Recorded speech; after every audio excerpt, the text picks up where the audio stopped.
La Socoda lance l'opération des perceptions de redevances au titre de droits d'auteur et droits voisins. Que cela signifie donc la réponse avec le directeur AI Joey Mondonga Moyama au micro de Tony Mac.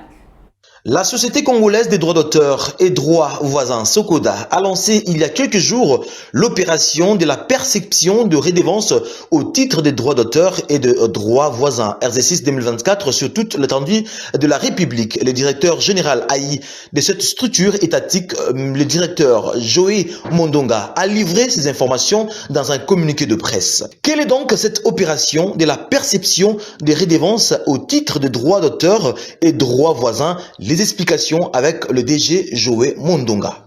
Nous sommes un service générateur de recettes.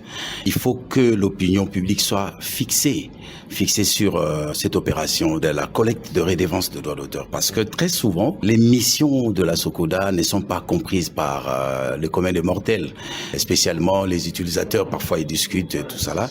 Mais il faut que chaque fois que l'usager, les percepteurs vont sortir, il faut qu'on fixe l'opinion, on fixe les usagers pour savoir que il y a la récolte des collectes des redevances, comme on fait tout service générateur de recettes. Et c'est ça la méthode. Or, le lancement de l'opération de la collecte des redevances, mais il y a aussi les répartiteurs de droits que nous avons formés sur place, vont aller sur le terrain pour sonder l'opinion des utilisateurs des œuvres de l'esprit pour savoir toutes les œuvres pour se rapprocher dans la réalité de la consommation de l'œuvre de l'esprit. Parce que les droits d'auteur se payent en fonction des œuvres qui ont été réellement diffusées ou représentées. Donc ça, c'est la règle de droit d'auteur pour la rémunération. D'abord, les principes normatifs de la gestion collective et les données fiables. Il faut que les artistes qui ont travaillé, dont les œuvres ont été exécutées par les usagers, à ce moment-là, on sait qui est qui rémunéré. Parce que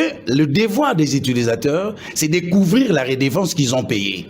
On a dans le principe de la couverture de la redevance. C'est-à-dire un bar ou un hôtel qui a utilisé les œuvres de l'esprit, que ce soit des tableaux, que ce soit des peintures, que ce soit la musique, que ce soit les sculptures ou les galeries de vente d'expositions d'art. Il faut qu'ils nous communiquent.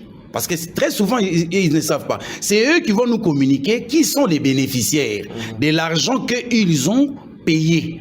Autant donné que l'artiste rend service à un utilisateur dans ses activités, la redevance, il faut le payer. Parce que la redevance, c'est lorsque quelqu'un rend service. Mais les artistes rendent le service dans toutes ces bars-là, dans tous ces hôtels-là, dans les entreprises même.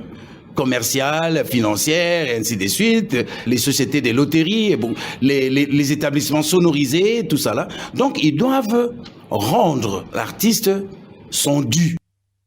Le secteur concerné par cette opération sont entre autres les hôtels, auberges, motels et flat hôtels, discothèques, louange bar, snack bar, terrasses, buvettes, restaurants, casinos, radiodiffusion d'origine, commerce général, entreprises commerciales, industrielles, minières et sociétés de la loterie et autres. La Socoda a par ailleurs attiré l'attention de ceux qui ne vont pas se conformer à cette exigence légale et réglementaire et de ceux qui feront obstruction à cette mission se verront subir la rigueur de la loi.